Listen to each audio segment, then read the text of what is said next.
Hey, welcome to Southern Soul Studio. I'm Tony Morris, the host of Southern Soul. Thank you so much for joining us. We're in Season 3 now, so stay tuned for the next episode.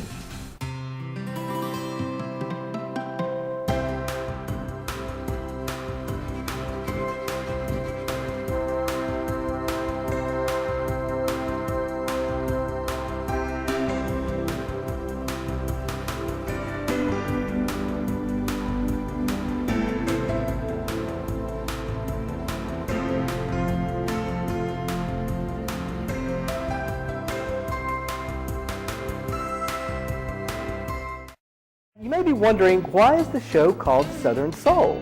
Well, the southern part is because originally I'm from Alabama. And the soul part is because, guess what? I'm a psychic medium. And on Southern Soul, together we'll discuss a variety of spiritual topics and also have some stories about my career. So stay tuned for today's episode of Southern Soul. Welcome to the third show of the third season of Southern Soul. That's right, we're into Season 3. Now, you may wonder, is there a significance to the number 3? You know, third show, third season? Well, don't be surprised if there is, because this is going to be a special show. And numerology, the power of numbers, the study of numbers, numerology has been around forever. Since the dawn of man. And not only has numerology been around for a long time, but also things like Reiki, you know, the actual hands-off of moving energy through the body. Yoga has been around for a long time. The tarot cards, they've been around for eons. And mystics, psychics, all kind of spiritualists have been around forever. This is not something new. Even though some people do refer to it as New Thought Movement, I like to call it ancient wisdoms. And on today's episode of Southern Soul, a little later, Dr. Kohanya Groff, she's an anthropologist, will be our very special guest to share some insights on that exact topic. But before we get started with our special guest, one of the things we always do on Southern Soul is we take a few questions from our viewers. So let's take some of those questions right now. I got to put on my glasses so I can actually read the questions. Okay. Oh, this first question is so appropriate. Are certain numbers more meaningful than others? Well, if you're expecting me to rattle off the lottery numbers, the winning lottery numbers, that's not going to happen. That's not what a psychic does. If that were the case, yes, I would have won the lottery years ago. But think about it. If there are certain numbers that have special meaning to you, yes, they do. They can create a certain kind of energy, a certain kind of comfort that really resonates with your life. Me, for example, the numbers 111 or 1111 often come to me in various forms, whether it's a street address, showing up on my cell phone, the clock on my cell phone, that always happens. Sometimes on street signs, but it's very interesting that number 111 or 111 really comes to me quite frequently, and it's usually it's coinciding with a reminder, or it's a message from a loved one who wants to spiritually connect with me. So think about the special numbers in your life, because numbers, just like everything else, it's energy. And yes, you think about also in scientific terms how numbers have a key role in equations or in calculations, formulas, etc. Einstein I know he probably wrote a whole book and then some about the power of numbers. So yeah, thank you for that question about numbers. Second question, do you have the ability to move objects by just focusing mentally? Oh wow. No, I don't. Because if that were the case, when it came time for me to move to the place where I'm living now, I would not have nearly broken my back trying to move furniture like tables and chairs, not to mention my heavy bed. I would have just done it like that. But I'm sure there are people who do have that special gift, that special ability. I can't bend a spoon either by just looking at it. But yeah, again, it's energy, focusing energy. Now, spirits, on the other hand, they do have a keen ability to be able to move objects, oftentimes to get our attention. And that happens quite frequently. It happened, I know, for example, with my own sister one time. She called me up. She goes, "Oh my gosh," she goes, "I think our grandmother is trying to get my attention. She's, candlesticks are flying off the mantle. I think she's, and I'm not sure what's going on here." And I told her, I said, "Well, she's just trying to get your attention. She's got a message to deliver to you." And then sure enough, our grandmother came through with a message, and I was able to deliver it to my sister. And I said, "I don't think you'll be getting any more candlesticks or books moving across the table." And sure enough, once the message was delivered, the activity stopped. And that has probably happened to some of you out there as well. Okay, the last question. Is our past too great of an influence in our current day or future experiences? Okay, let me explain this in a different way. Spiritually, there is no difference between the past, the present, and the future. In the spiritual realm, it's all just there. It's all just there.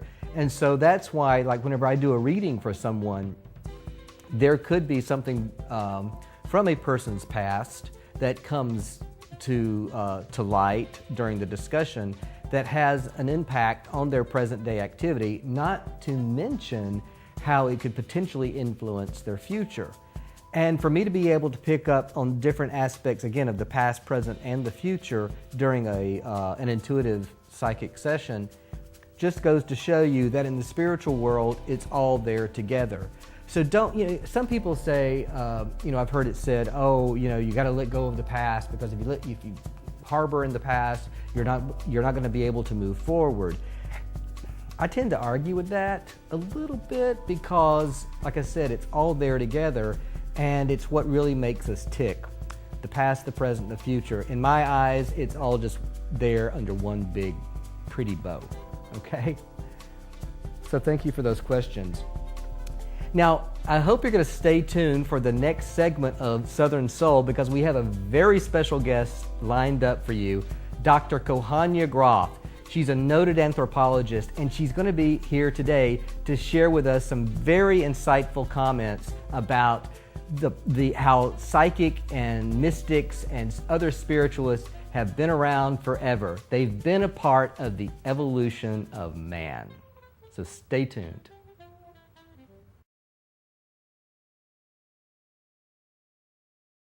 Welcome back to Southern Soul.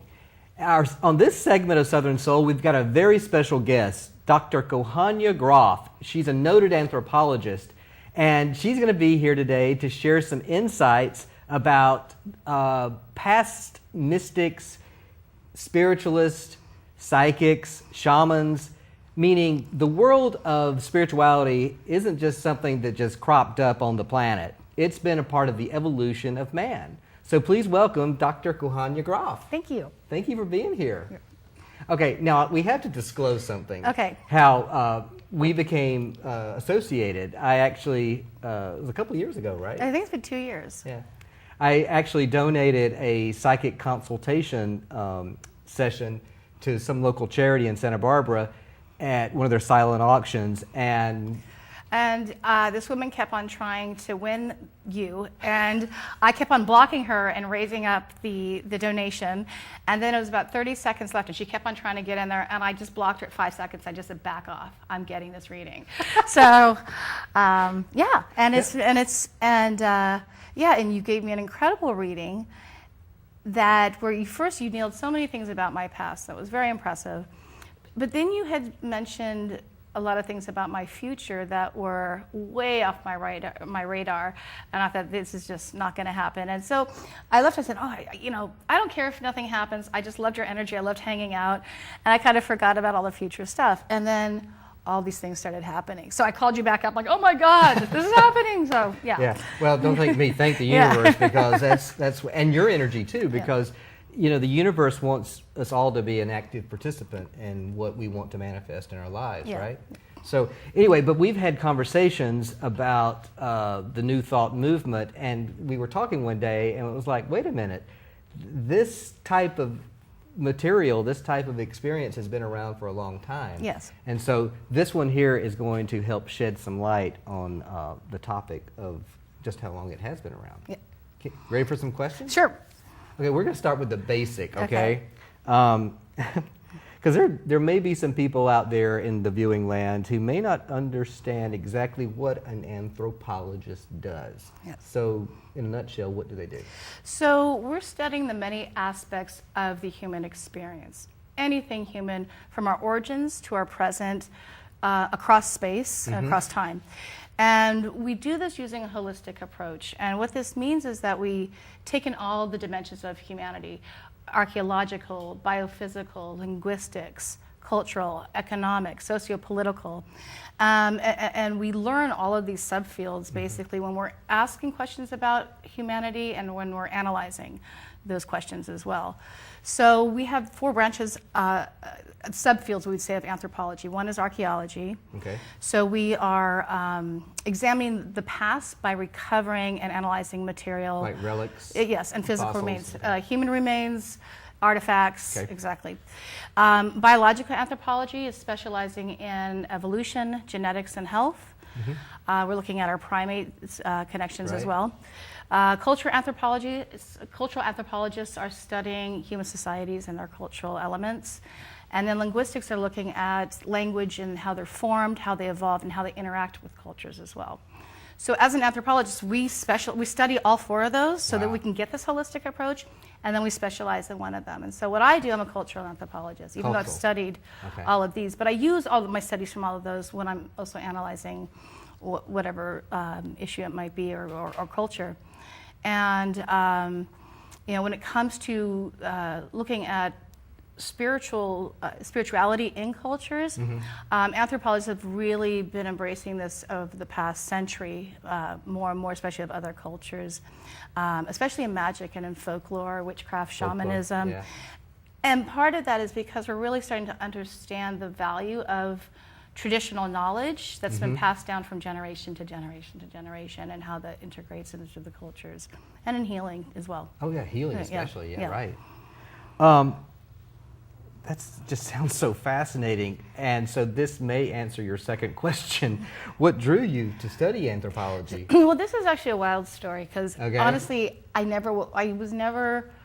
didn't even know what anthropology was. I went to a school where I went to Barnard at Columbia University, where I had very famous anthropologists study there, but I never studied it in college.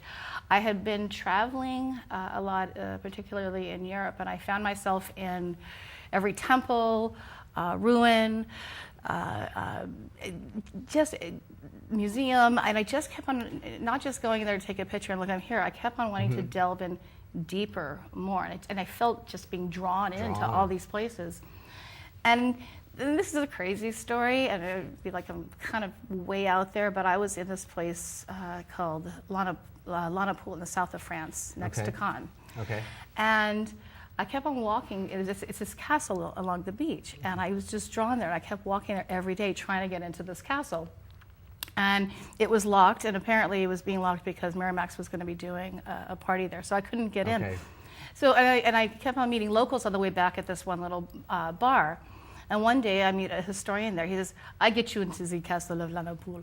So he had connections there. He opened it up, and it was the strangest thing. I had felt that I had been there before. I knew where every room was. I knew this place.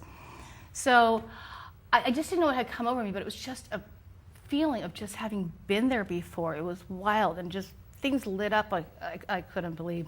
I wound up buying a book about the place Lanapool, and I read it. It was about a story about. It was written by a woman named Marie Clouse, and she's married to an artist named Henri Clouse, and they're Americans, and they came to. They wanted to restore this castle back to its original glory. I guess someone had new moneyed it. Bastardized yes, it. so they brought it back and they created a foundation there where they had exchange students in the arts go back and forth between America and France. And there is a small mention about her sister-in-law, Elsie Marie Cluse, who was an anthropologist, but I had kind of forgotten about that. I was just so fascinated by this feeling I had in this place. Anyway, years go by, and I woke up one morning and I said, I want to be an anthropologist. I don't know why. I didn't know anything about it. And I literally put enrolled back in school. I hadn't even taken classes. I didn't even know if I could still do this, but it was just such a driving force. So I finished my master's and doctorate in about 5 years, but 2 years in, I'm reading about this woman, one of the famous anthropologists, Elsie Cluse. So you're kidding. And her work and her contribution she did, and I always think that there might have been. It's more than a coincidence on this. Yeah, so I think you're right. so because I'm not that smart to plan all this stuff out. I just Okay. So I'm completely anyway, fascinated. so. I love that story. Okay, you kind of touched on it a little bit. How do anthropologists approach the topic of spirituality? So there's two terms that are important, and one is ethnocentric. We don't want to be ethnocentric. Okay, so that's a bad word, and that's the tendency to view one's own culture as the best. So that's if I were going to study another culture, and I go, well, they're not praying, they're stupid, my culture's better, these are primitive people. We don't do that. Judgment. No, we don't want judgments. What we strive to be is called culturally relative, or cultural relativity. And we're not judging the behaviors based on our own standards. We're understanding that there's value in every single place that you're going, and they all have their own histories and values, and you have to get in there and do long-term field work and learn the language and learn the culture and really immerse yourself into that culture. So when we're looking at how people's spiritual beliefs or religious beliefs in those cultures, we're not out to disprove them or disbelieve them. We're looking to see their significance and their function. We're asking, does it benefit that society? Does it fulfill emotional needs? Does it work to control society? Does it keep some in power? Does it keep others out of power? And so that's exactly what anthropology does. It's not trying to explain away the spiritual beliefs, because it's part of the human experience, and that's what we do, and we study humans. Okay. Well, spirituality, again, it's not just religion isn't really spirituality. Spirituality is so much more. It's just really, religion's man-made. Can you give us some examples of practices of spirituality that have been around for eons that, what some people may think, oh, this is brand new stuff, but it's been around forever. So we go beyond the historical record. So first we start with archaeological evidence. And so we say what can be considered spiritual or ritualistic or religious, and we say, we always use the word infer when we're talking about the archaeological record, because we don't have a time machine, we weren't there to prove it. But based on the stuff we can suggest or we can infer. So the earliest evidence we have comes from the Paleolithic. Which is the earliest phase in the Stone Age. And paleo means old. Lithic means stone, and together you have old. And I am so fascinated with Stonehenge. So there you go. Okay, keep going. And so that's lasting from about 2.5 million years ago to about 15,000 years ago. And this is the period where you have the most primitive stone tools being used. And the middle Paleolithic is spanning from about 300,000 years ago to 50,000 years ago. And that's where we have the earliest evidence, again, in three forms. One is intentional burials. The second are paintings and engravings found in caves and shelters. Okay, got it. And the third is portable art. And one thing to note when we talk about paintings and engravings found in caves, we don't use the word art. A lot of people say cave art. What do you call it? We say paintings paintings. You can say paintings or pictographs. And the reason is because there's still cultures and those living where those cave paintings are very sacred to them. Got it. And it's not art, it's not something to be viewed, it's from their ancestors, and so it's sacred. So, but going back to intentional burials, the earliest undisputed human burials date back to about 100,000 years ago, where there's human skeletal remains found in a cave in Israel. it was stained with red ochre. And there was also a variety of grave goods that were present at the site, including a mandible from a wild boar in the arms of one of the skeletons. And so from this period on, we see more intentional burials with all these grave goods. It might be tools, it might be weapons, it might be a shell-beaded cap. And what this is telling us is that there is, because of the care that's put into taking care of people that died, there's a purpose and care involved, so that people are probably understanding that there's some kind of belief in the concept of the afterlife. Got it. You know, we can't say exactly, it's like, are you doing this person so they Right. can go to heaven? It's nothing like that. But that kind of care says, evidence also that Neanderthals also buried their dead. And there's disputes about who might have done first, but now we know that Neanderthals and humans did it. So we don't know if there's an influence on one or the other, or who knows with that, but I'm sure a lot more studies will be done as more evidence is revealed. Great. So, I love this. This is just so fascinating. Do, you know, we live here in America, but do different other worldwide cultures, yeah, tough for me to say, embrace spirituality, say, more so than here in the United States? No, well, so one thing that's very difficult to measure that, first of all, there's 19 major religions groupings in the world, and from them there's about 10,000 distinct religions. In the US alone, there's 2,500 different religions or different religious faiths that can be observed. A few, yeah. Now, on the internet, they'll say things like the most spiritual places are Mecca and Jerusalem and Vatican City. But you're saying, how do you measure spirituality? Or how are you measuring this? Or, you know, someone could be religious, but they're burning their wife. Is that spiritual? Yeah. You know, so, but it's important to know that every culture has claims of the paranormal, you know, from visions to apparitions to miracles. Miracles, yes. Yeah, and yes. from traditional shamans to rabbis and priests, all human societies have individuals, or whose job is to guide the supernatural and to guide people through the supernatural and the practices of other people. So again, our job is to understand the different patterns and spiritual experiences in the different social contexts. Christians might generate different kinds of spiritual experiences than Buddhists because their cultural understandings are different. So, and another example I can give is the Azande people, which is an ethnic group in Sudan, in the Democratic Republic of the Congo. And they have a form of witchcraft where they call it mangu. Mangu. And it's believed to be this inherited substance in the belly that can cause harm to others' enemies. So for them, this is a very normal thing. It explains things. It's mine would just be a stomach ache. But no, exactly. We would say, but it's used to explain their misfortunes, where we'd say it's bad luck or you know, karma, or karma, exactly. Yeah. And so for them though, they use it as a system to explain away bad things. So for them, it's very normal. It's not supernatural. It's not spiritual. It's just a normal thing. Their life. So you always, again, you have to understand the different contexts of the people and how they're using it into their culture. Yeah. Let's go ahead and go to the very last question. Okay. That's okay with you? Okay. Because I think this is what we're going to bring it down to our viewers. Okay. My head's just swimming because all this stuff is just so fascinating. I know why you love your job. But what lessons can the everyday person learn from the importance of the study of anthropology? There's so many lessons, but it's, especially coming from our origins and to understand how we've evolved to who we are today. But it's really about the diversity of the human experience. Diversity. Yeah, and we have to understand how other cultures learn about other cultures in the world outside of our own. It's our way is not the only ways. And when you study other societies, you gain a clearer perspective about ourselves and our own society. And once you do that, it leads you to more compassion and respect for others. So we all have the same shared aspects of humanity. We all have that common thread of humanity. We are all human. We are all one.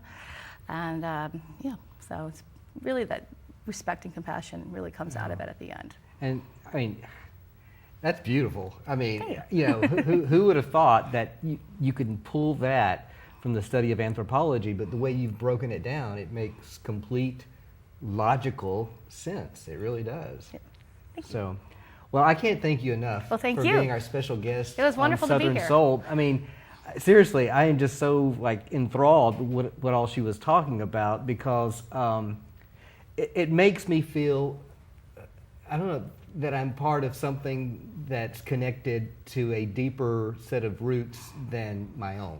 Yes. You know, that I'm so connected to previous lives, and then some, and then some, and then some. So thank you very much. Well, thank you. And stay tuned. We've got one more segment of Southern Soul. It's the Little Red Wagon segment. So stay tuned.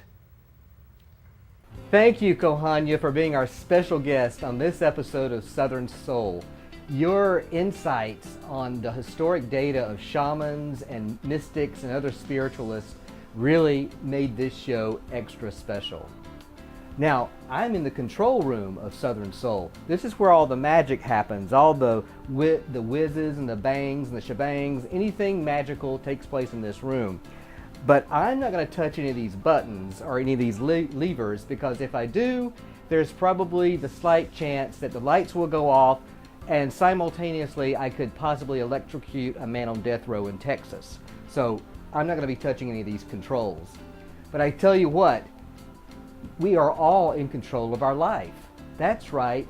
And being in a control room like this, it kind of reminds me of what Kohanya was talking about. And that's what this segment of Little Red Wagon is going to focus on.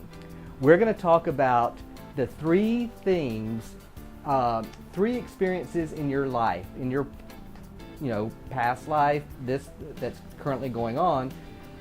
They can be things that are negative, that are perceived to be negative, or they can be things that are perceived to be positive. But identify three really life-changing things that have happened to you. And again, they can be perceived to be negative or perceived to be positive. Write those three things down and put them in your little red wagon. So step 2, once you've identified those three experiences, take it a step further. Identify three reasons why those experiences are so impactful. You know, what was it about those experiences that really made a difference? Write those down and put them in your little red wagon. Now for step 3.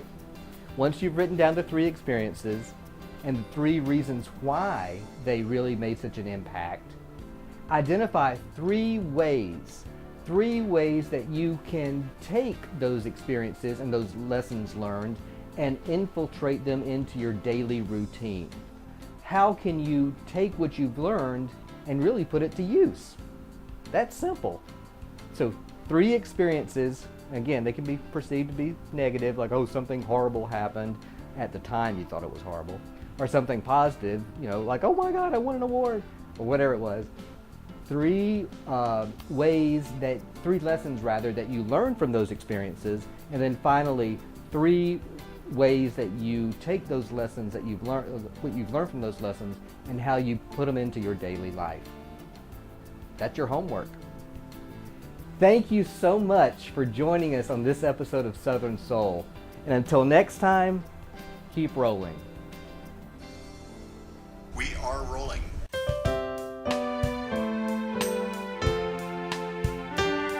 You're sitting here feeling all alone, like all that was special in your life is now gone. But I've got sound advice that you should take to heart. When we leave here, life goes on differently,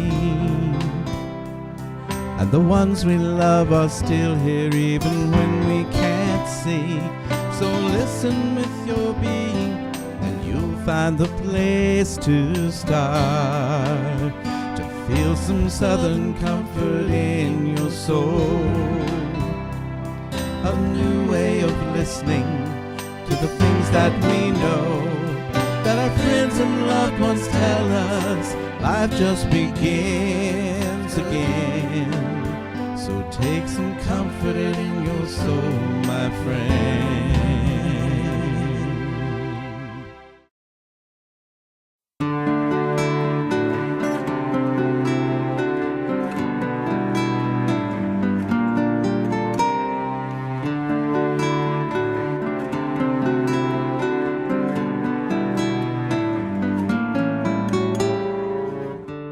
echoes of 1,000 voices calling out to me.